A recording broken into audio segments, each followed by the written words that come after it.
சிம்பிளிஃபிகேஷன்ல அடுத்த சம் பார்க்கலாம். இந்த சம் ப்ரீவியஸா ஆர்ஆர்பி என்டிபிசி எக்ஸாம்ல கேட்டிருக்காங்க. 1 plus 2/3 divided by 1 plus 1/3 divided by 2/3 plus 1 equal to என்ன வரும் கேக்குறாங்க.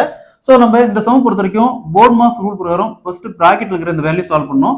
சோ இங்க என்ன இருக்கு 1 plus 1/3 இருக்கு. அப்ப 1 into 3 3 3 plus 1 4/3. சோ இங்க வகுத்தல் இருக்குது.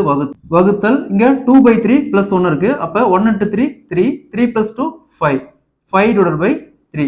சோ இந்த மாதிரி வகுத்தல்ல பின் வந்துச்சுனா இங்க என்ன இருக்கு 4/3 பெருக்கல் போட்டு இத அப்படியே ரிவர்ஸ்ல எழுதிக்கலாம். அப்ப 5/3 ரிவர்ஸ்ல எழுதணுமா 3/5 ன்னு இருக்கும். சோ இந்த 3 க்கு 3 அப்படியே கேன்சல் ஆயிரும். பேலன்ஸ் என்ன இருக்கும் 4/5 ன்னு இருக்கும். சோ அடுத்து இங்க பாருங்க இங்க என்ன இருக்கு 1 plus 2/3 இருக்கு. அப்ப 1 into 3 3 3 plus 2 5 divided by 3. So இங்க வகுத்தல் இருக்கு. வகுத்தல் இங்க என்ன இருக்கு 4/5 ன்னு இருக்கு.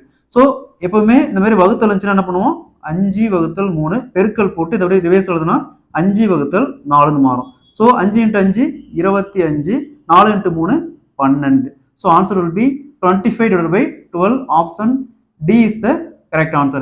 இதே மாதிரி இந்த சம் பாருங்க 12/4 பெருக்கல் 12/3 plus 5/3 பெருக்கல் 7 minus 4 equal to என்ன வரும் கேக்குறாங்க. இந்த சம் ப்ரீவியஸா ஆர்ஆர்பி என்டிபிசி எக்ஸாம்ல கேட்டிருக்காங்க. இந்த சம் சால்வ் பண்ணிக்கிற ஆன்சரை கமெண்ட்ல போடுங்க.